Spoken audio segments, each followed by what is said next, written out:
Ghislaine, c'est quoi aujourd'hui l'épisode du Sofro court à pied? La cucaracha?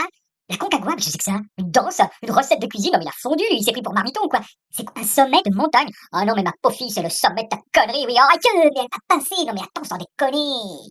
Vous êtes-vous déjà retrouvé, haletant et essoufflé, au beau milieu ou tout en haut d'un escalier? Nous avons tous ressenti cette sensation que le souffle nous abandonne à l'arrivée de cette toute dernière marche, et ce, quel que soit le nombre d'étages que nous venions de gravir. L'ascension d'un escalier est pour certains un cruel moment de vérité cardiaque et pulmonaire, et parfois la nécessité de revoir sa consommation de cigarettes à la baisse. Lorsque l'ascenseur se dérobe dans sa cage, il nous incombe alors de franchir le sommet d'un immeuble qui ne nous paraissait pas si culminant à sa base. Le dernier étage, c'est le bastion qu'il faut atteindre lorsque l'armoire 18e de grand-mère ne passe que par l'escalier. Le dernier étage sera une victoire à brandir lorsqu'on appréhende vaillamment les marches 4 par 4. Le dernier étage, c'est celui de trop qui nous décidera un jour à vivre de plein pied.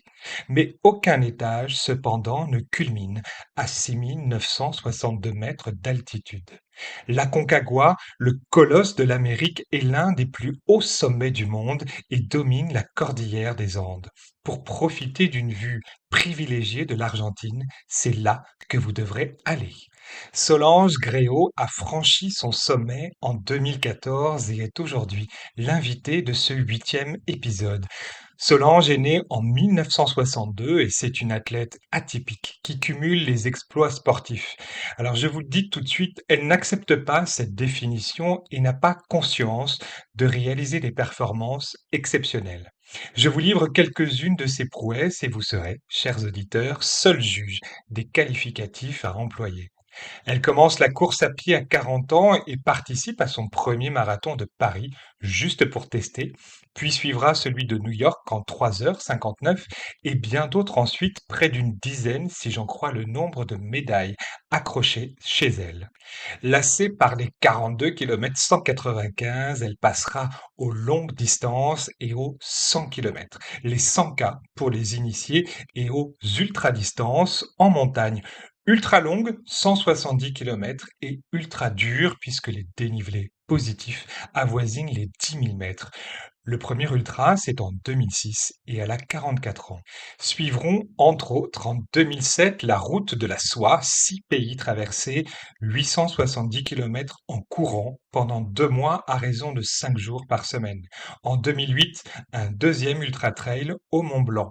En 2009, la petite trotte à Léon, qui n'a de petite que le nom, puisqu'elle suggère une traversée toute simple de 250 km et un dénivelé positif de 35 000 mètres. En 2010, la Diag, la fameuse Diagonale des Fous et ses 165 km de malade de la course à pied. Un voyage à vélo en Arizona, 350 km du Tour du Val d'Aoste en Italie et j'en passe et des meilleurs, la traversée du Groenland à pied, Chamonix-Nice à vélo, etc., etc. Une ou plusieurs équipées sauvages et sportifs par an jusqu'en 2023. 2024 venant de commencer, elle n'a pas eu encore le temps de réaliser l'impossible. Solange est un être humain comme on aimerait souvent en rencontrer. Tu peux te boucher les oreilles, Solange. Elle est tournée vers les autres, pratique le bénévolat comme une religion. Elle a le cœur sur la main. Et la deuxième tient désormais ses bâtons de ski ou son guidon de vélo puisqu'elle a raccroché ses baskets. Elle court encore pour la bonne cause, c'est-à-dire en guide pour les non ou malvoyants. Elle entraîne, prépare, conseille, elle pédale en montagne et dans tous les pays où sa bicyclette peut la transporter. Solange est donc partie en binôme et en 2014 franchir le plus haut sommet de l'Argentine. 100 kilos, c'est ce qu'ils ont transporté à eux trois, puisqu'une mule s'est vaillamment associée à leur ascension. 20 kilos chacun et 60 pour leur nécessaire amie à quatre pattes qui s'arrêtera, elle, au premier camp de base à 4200 mètres d'altitude. Plus de mules ensuite, il faudra donc monter 100 kilos à eux deux sur les quelques 2700 mètres restants. 6 962 mètres, c'est la distance qui sépare la base du sommet, mais il faut compter les paliers de progression et la charge restante de ces 60 kilos qu'ils ne peuvent pas transporter en une fois. Arrivé à 5 000 mètres, c'est-à-dire au deuxième palier, il faut redescendre à 4 200, chercher une partie du matériel, puis remonter à 5 000 et à nouveau redescendre, chercher ce qu'ils devront à nouveau transporter.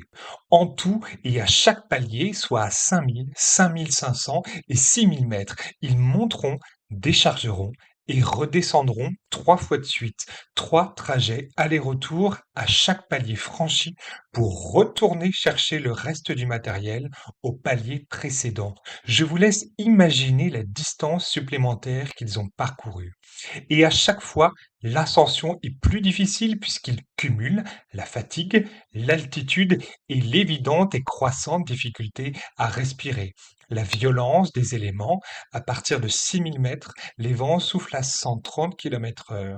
Pour vous donner une idée de ce qu'ils ont enduré, la vitesse moyenne du vent dans une tempête est de 107 km/h. 130 km/h, c'est la vitesse moyenne d'une tornade de catégorie F1. Ajoutez la neige, le froid, les nuits sous une tente qui doit résister à l'impossible et vous avez l'ascension de la Concagua. Ce 8e épisode du Soufrecourt a été enregistré chez Solange Gréau. Je vous laisse écouter l'interview et le récit de cette intrépide aventurière. Bonjour Solange, alors dis-moi qu'est-ce qui t'amène un jour à faire la Concagua? Dans le projet initial, je voulais absolument prendre une année sabbatique pour aller voyager à vélo dans 4 pays d'Amérique latine, à savoir l'Argentine, le Chili, remonter le Chili par la Carretera Austral, descendre toute l'Argentine par la route 40 qui me mènerait à Ushuaia, remonter tout ou partie de la Bolivie et terminer par le Pérou. Et dans mes projets de voyage, j'ai toujours des petits fils conducteurs. Et en ce qui concerne ce voyage, j'en ai eu 3. Aller voir les chutes d'Iguassou, aller bien évidemment au Ushuaia, et je me suis dit pourquoi ne pas rajouter la Concagua puisque c'est le plus haut sommet des Andes, et comme je suis montagnarde, tant qu'à faire, autant aller se frotter à ces sommets euh, andins. Quand tu arrives là-bas, est-ce que tu as le matériel pour faire de la haute montagne? Alors non, quand j'arrive là-bas, je n'ai pas le matériel pour la haute montagne. Mais j'ai du matériel de montagne, ce qui m'a permis de m'entraîner sur, on va dire, 5 parties. Donc j'ai fait à peu près, parce que comme je ne faisais que du vélo, à un moment donné, il fallait bien que je marche un petit peu. Donc j'ai fait 5 treks. Voilà, j'ai fait 5 treks entre 6 et 10 jours chacun, un peu en Argentine, un peu au Chili, de manière à préparer quand même cette ascension. Alors pour faire ces treks, j'avais le matériel nécessaire parce que je suis partie avec des chaussures de montagne, certes légères, mais quand même des chaussures en Gore-Tex qui me protégeaient les pieds. Je roulais avec un collant de ski de fond Windstopper, j'avais un pantalon de montagne, j'avais doudoune, j'avais veste en Gore-Tex, j'avais surveste Windstopper, donc j'avais du matériel de montagne. Maintenant, je n'avais pas de matériel de haute montagne. Alors, comme je suis partie seule en voyage, j'avais pas la possibilité d'amener le matériel de haute montagne que j'ai chez moi, que j'ai en France. C'était pas l'objectif. Et donc c'est mon compagnon de voyage qui m'a rejoint au Ushuaia au mois de décembre et qui m'a amené, par exemple, qui a amené une tente et qui m'a amené une grosse doudoune. En revanche, le reste, il ne l'a pas emmené. Donc on a été obligé de louer. Alors, je vais dire, on a été obligé de louer une tente, et j'ai expliqué pourquoi. C'est que la tente qu'il avait amenée de France, elle nous a été saccagée par les renards dans le parc national d'Ushuaia. Ils se sont attaqués à notre tente pour aller récupérer la nourriture qui se trouvait à l'intérieur et ils ont fragilisé la tente en attaquant les points d'attache de la tente au sol. Donc c'était absolument impossible de la réparer de manière efficace pour qu'elle tienne au fort vent du sommet en tout cas des contreforts de la Concagua. Donc du coup, on a été obligé de louer une tente et de louer des pantalons spécifiques, de louer des vestes spécifiques plus épaisses et de louer des chaussures. Chaussures, crampons, piolets, baudriers, cordes, tout ça c'est du matériel qu'on a loué en Argentine avant de partir faire notre ascension. C'est quoi le budget pour escalader à ce moment-là la Concagua? Alors, le budget est assez onéreux. De mémoire, c'était à peu près 700 $ l'entrée dans le parc, uniquement l'entrée dans le parc. Parce que ce qu'il faut savoir, c'est que quand on rentre dans le parc national de la Concagua, il y a 3 tarifs. Il y a le tarif du promeneur de base qui va aller se promener dans la vallée de Horcones jusqu'au pied du premier camp de base, sans y monter. Je dis bien au pied parce que la vallée de Horcones, elle est plate, globalement plate, et après ça monte vraiment, on prend 1000 mètres ou 1200 mètres. Voilà. Ensuite, il y a un deuxième tarif qui permet de faire tous les sommets, sauf la Concagua. Et ensuite, il y a un troisième tarif qui est l'entrée générale du parc avec la Concagua comprise. Mais ça, c'est uniquement l'entrée dans le parc. Ensuite, il faut le matériel. Il faut louer le matériel. Alors, je peux plus exactement dire combien a coûté le matériel, parce que l'Argentine, c'est un pays qui n'est pas très riche. Cela dit, il faut, me semble-t-il, louer le matériel relativement cher. Après, il y a toute la nourriture. La nourriture, de mémoire, il y en a eu pour à peu près 400 $, voilà, pour tous les deux. Et ensuite, il y a les mules. Donc, le trajet d'une mule, c'est 200 $. Donc, comme nous, on l'a pris à l'aller au retour, ça nous a fait ensuite 400 $. Alors, si on fait, voilà, si on fait court, ça fait 1500 $ pour faire ce sommet.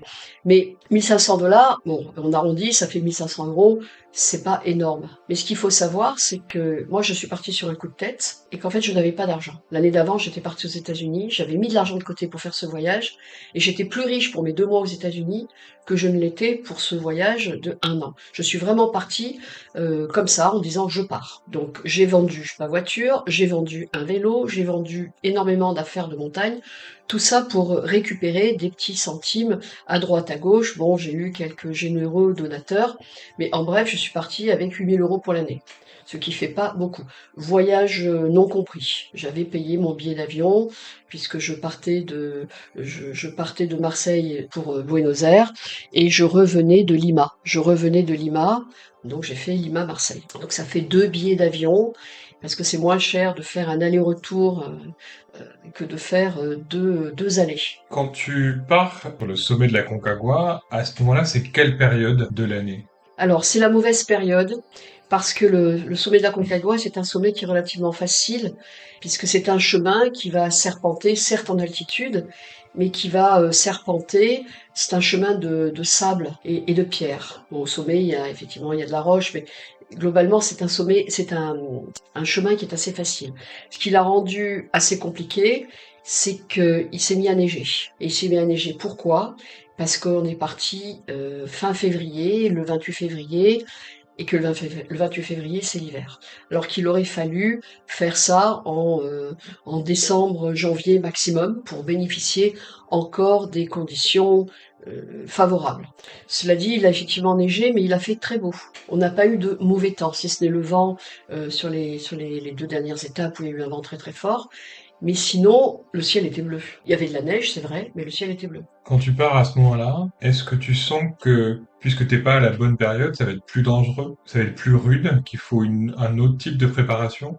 Je me suis pas posé la question. T'es parti. Je suis partie. Je pensais pas qu'il neigerait, parce que je me suis quand même renseignée.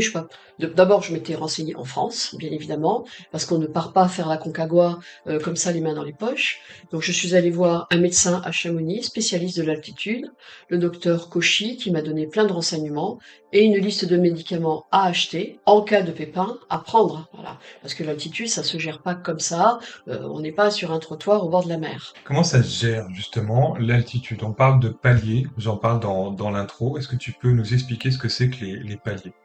Alors les paliers, en ce qui concerne la Concagua, ça part, on va dire de 2000 mètres, si je ne m'abuse. La vallée de Horcones, je crois qu'elle est à peu près à 2000, et il faut quand même monter à presque 7000 mètres, 6962 mètres pour être bien précise.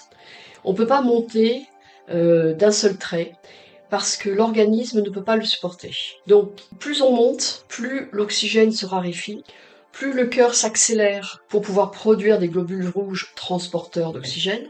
Donc, il faut impérativement laisser au corps le temps de s'acclimater à la nouvelle altitude. Donc, on préconise à partir de 3005 des paliers d'à peu près 500 mètres, entre 300 et 500 mètres. Donc, ce qui veut dire qu'il faut rester au moins une nuit au palier. De manière, on peut monter par exemple à 4000, mais redescendre à 3005 pour dormir. On ne dort jamais à l'altitude maximale de la journée. On va redescendre d'un palier, 300, 400, 500 mètres de préférence. Et on va y dormir, de manière à ce que l'organisme s'habitue, voilà, l'organisme doit s'habituer à cette nouvelle gestion de l'altitude, à cette nouvelle gestion de l'afflux de sang. Bon, indépendamment du fait qu'il y a plein de choses en altitude, il n'y a pas que ça. Il y a aussi le vent très fort qui fait baisser la température, il y a le soleil qui peut brûler, donc il faut se protéger. Tout ça, c'est à prendre en compte. Ça va rajouter de la fatigue, ça peut rajouter du stress pour certains. Donc les paliers sont absolument indispensables pour que l'organisme se gère tout seul. Et est-ce que tu te sens stressé à ce moment-là ou pas du tout? Alors, à ce moment-là, non, pas du tout. C'est vrai qu'on a eu un petit coup de stress quand on a vu toute la neige, il y avait 30 cm de neige quand on s'est réveillé le matin. Ouais, ça file un petit coup de stress, mais on se dit on va gérer parce que de toute façon on a l'habitude de marcher dans la neige, on a le matériel qu'il faut pour marcher dans la neige, et ça posera pas de problème. Tu t'es dit que t'allais sans problème y arriver, enfin que tu t'es vu au sommet en partant? Alors moi je me visualise toujours. Ça c'est une chose que je fais depuis longtemps. Et j'ai appris à faire ça en course à pied, de me visualiser passant la ligne d'arrivée les bras en l'air. Et quand je dois faire une épreuve quelle qu'elle soit, je me visualise toujours à l'arrivée. Vous partez avec 100 kilos de matériel. Ce matériel, c'est 100 kilos, c'est quoi exactement? Alors 100 kilos de matériel, sachant qu'on va y passer 15 jours, si on fait un ratio, ça fait 6,6 kilos par jour. 6,6 kilos par jour, c'est rien du tout. Sachant qu'il y a quand même 45 repas, puisque moi j'ai prévu des petits déjeuners, des repas de midi, des repas du soir, de manière à ce qu'on puisse s'alimenter correctement. Alors j'ai fait une erreur stratégique, c'est qu'au lieu de prendre du lyophilisé qui aurait été plus léger et surtout beaucoup plus facile à cuisiner, j'ai privilégié de très bons plats, qui m'ont coûté très cher d'ailleurs, mais de manière à manger des choses différentes tous les jours et des plats cuisinés. Le problème des plats cuisinés, c'est que ça implique des casseroles, ça implique de laver les casseroles, ça implique de laver les bols ou les assiettes dans lesquelles on mange. Donc ça, c'était vraiment une erreur stratégique, sachant que ça ne chauffe pas très vite en altitude puisqu'il y a une baisse de l'oxygène, donc le réchaud ne brûle pas aussi vite, ça ne chauffe pas aussi vite. Donc pour en revenir au poids, il y avait donc toute cette nourriture, il y a quand même 45 repas qui étaient relativement lourds, plus tout le matériel. Donc tout le matériel de montagne, à savoir la tente, les chaussures, les piolets, les crampons, les pantalons, les vestes, le réchaud, le matelas. Voilà. Après, on n'emmène pas de robe du soir, on n'emmène pas de savonnette, on n'emmène rien de superflu, rien pour se laver parce que ça n'est pas possible. Donc tu fais plusieurs allers-retours pour transporter le matériel, c'est ça? Oui, alors heureusement, parce que grâce à ces allers-retours, ça a permis de faire l'acclimatation. Et l'acclimatation, plus de temps on reste à un palier, mieux on s'acclimate. Mais 100 kilos de matériel, il faut quand même le monter. Donc une fois qu'on avait planté la tente, on a fait des allers-retours, monte une première fois, redescend, remonte une deuxième fois, redescend, remonte une troisième fois avec le reste du matériel et reste sur place. Une semaine de repos, pas une semaine, une journée de repos, et ensuite rebelote pour l'étape suivante, à savoir 500 mètres plus haut. Donc c'était monte, redescend, reste. Ça a permis de monter tout le matériel tranquillement, donc on n'a pas monté 20 kilos sur notre dos tous les jours. On s'est réparti le poids puisqu'on est monté quand même 3 fois, on est monté 3 fois chacun. Oui, parce qu'au départ, en plus de ça, vous avez une mule Jusqu'à la Platza des Moulas, qui est qui est le camp de base, le premier camp de base de la Concagua. À partir du moment où les vents deviennent un peu plus violents, est-ce que ça veut dire automatiquement, j'imagine que ça ralentit l'ascension? Est-ce qu'il y a des moments où vous êtes obligé de rester plus longtemps qu'une journée, où vous devez rester peut-être 2 nuits, 3 nuits? Alors, oui, c'est arrivé à la troisième étape, la Plaza Colera, où on est resté. On est vraiment resté au moins 2 nuits de mémoire, 2 journées sans rien faire, sans rien pouvoir faire parce que les vents étaient beaucoup trop violents. Donc on a attendu que ça se calme. Dans ces cas-là, vous êtes dans la tente, vous pouvez plus bouger. Dans la tente. avec pour seule mission de la journée déneiger la tente, c'est-à-dire quand même sortir, déneiger parce que là aussi, deuxième erreur stratégique, moi j'avais une super tente qui a été mangée par le renard, et là, on n'a pas vérifié que c'était pas une tente 4 saisons. La tente 4 saisons, c'est une tente qui permet de monter en altitude et qui est complètement fermée. Alors que la tente 3 saisons, il y a un auvent, enfin il y a un double toit, et donc la neige est venue s'engouffrer sous le double toit, ce qui réduisait considérablement l'espace de vie, parce que la neige s'accumulait dessous, et tous les jours, on enlevait la neige, enfin j'enlevais la neige parce que mon compagnon de cordée était mal en point, donc tous les jours on avait une pelle, bien évidemment, oui ça fait partie aussi du matériel, on avait une petite pelle, et on enlevait la neige qui venait s'accumuler. Donc ça fait partie du travail quotidien. Ensuite, le deuxième travail quotidien, c'est faire chauffer, faire fondre de la neige pour avoir de l'eau, pour boire, boire, boire et boire. Est-ce qu'à ce moment-là, quand t'es 2 jours, 3 jours, qu'il y a un peu tout ça qui se passe autour de vous, que les éléments un peu se déchaînent, que le compagnon avec qui tu es mal en point, comment ça se passe mentalement? Mentalement, on est prêt à renoncer. On se dit que ça pourrait très bien arriver. Et il faut pas forcer les choses. Parce que la montagne, elle vous accepte ou elle vous accepte pas. Et si elle t'accepte pas, il faut pas forcer le trait, parce que si tu forces le trait, tu vas mourir. Donc, on savait pertinemment qu'il y avait des chances qu'on ne puisse pas atteindre le sommet à cause des vents violents. Cela dit, il faisait très beau. Il n'y avait pas de nuages, il n'y avait pas de tempête annoncée, il y avait pas tout ça, il y avait juste du vent violent, mais du vent. Il faisait jour et soleil quand on sortait de la tente. Alors, le dernier palier de cette ascension, il est à 6 000 mètres avant l'arrivée au sommet. À ce moment-là, ton compagnon arrive, lui, à 6 000 mètres, mais il va pas aller plus loin. Toi, tu vas être toute seule. Après, vous êtes plusieurs à gravir, mais là, t'es toute seule. Comment tu te sens, toi? Alors, effectivement, le dernier palier, c'est la Piazza Colera qui est à 5 930 mètres. Alors, effectivement, mon compagnon est arrivé jusque-là. Il s'y est bien reposé. On y a passé 2 ou 3 nuits, me semble-t-il.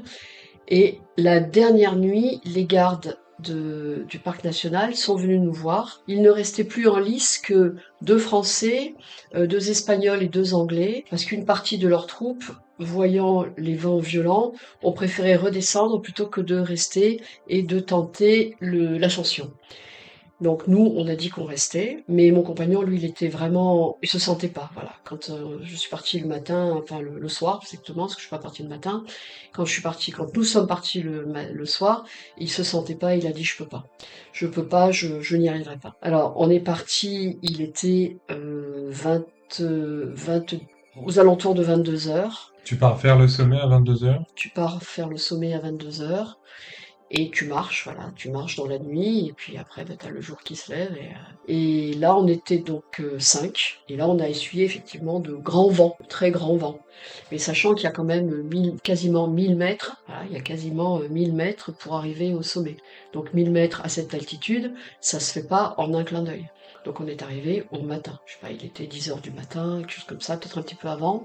Le soleil était levé, il faisait beau, mais il y avait tellement de vent que c'était absolument impossible de se tenir au sommet. Donc on a marché, on s'est protégés les uns les autres, donc il n'y avait que des hommes, j'étais la seule femme, et on s'est abrité dans un espèce de défilé, on va dire, défilé de pierre, on a longé, donc c'était un petit peu moins venteux, mais en fait, juste que ça ne nous mettait pas par terre. Et arrivé au sommet, personne ne s'est relevé, sachant pertinemment que le vent allait nous abattre. Donc on a touché ce sommet, qui est en fait plat, je veux dire, si on était allé là en mars, pas en mars, en janvier ou en décembre, on n'aurait eu aucun problème. Mais la grande différence, c'est que si on était allé en décembre, on aurait été au cul à cul avec tout le monde. Et donc ça aurait été, à mon avis, beaucoup moins chouette que d'être tout seul.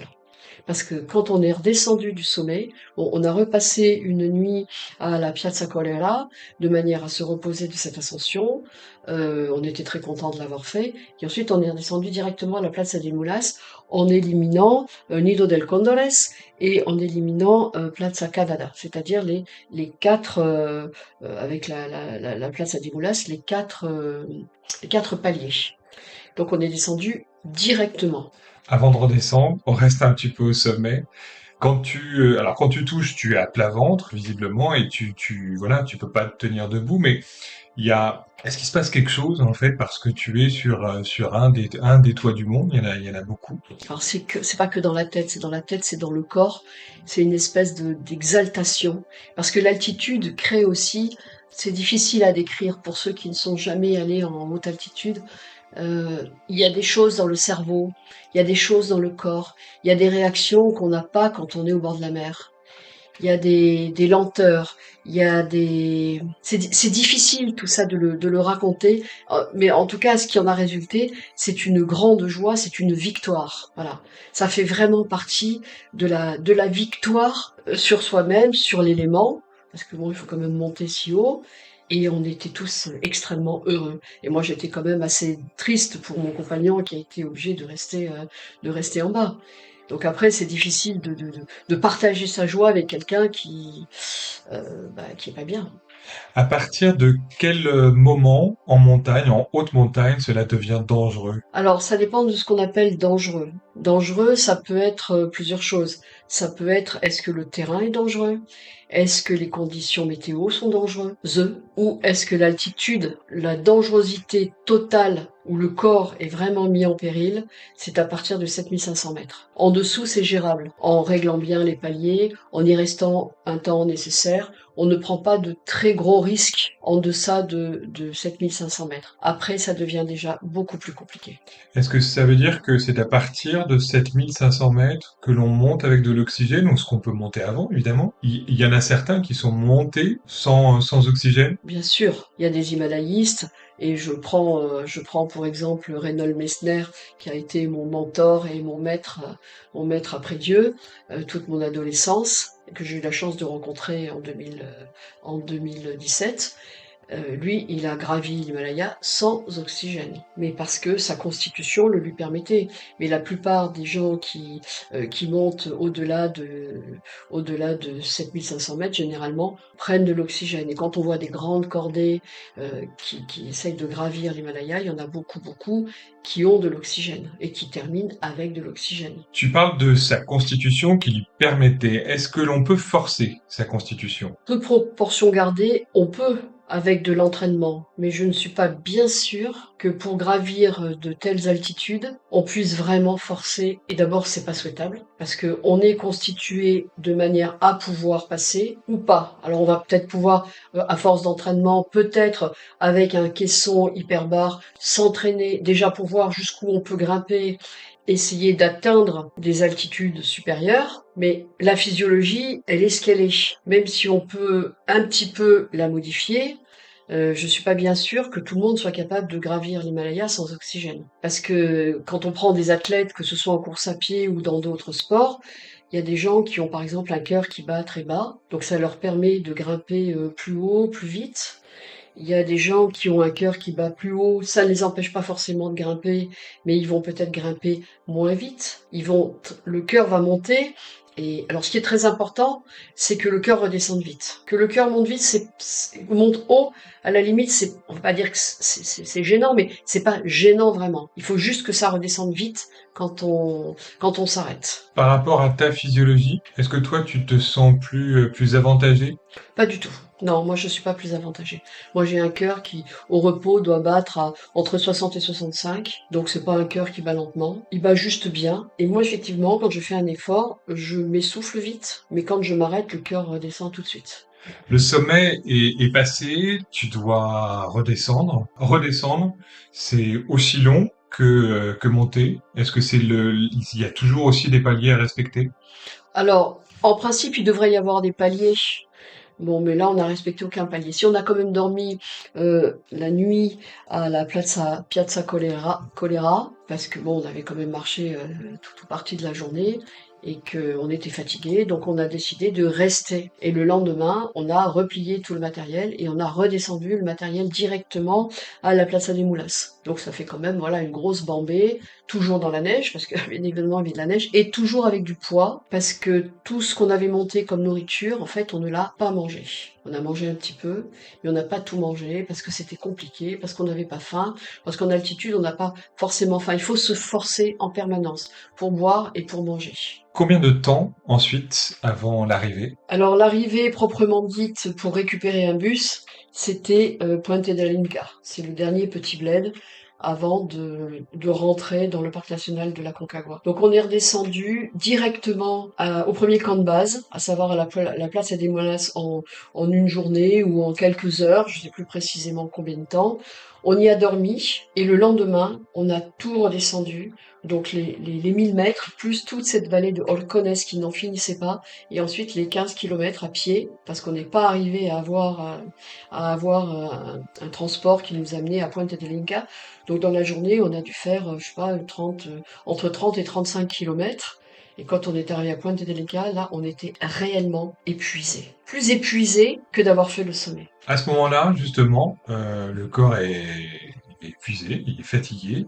Est-ce qu'il y a des séquelles d'une ascension aussi importante et aussi violente parfois? Alors, en ce qui concerne mon compagnon, lui, effectivement, il n'a pas bien respecté les protocoles, donc il s'est un peu entamé les reins, puisque bon, il urinait du sang, ce qui est pas très bon.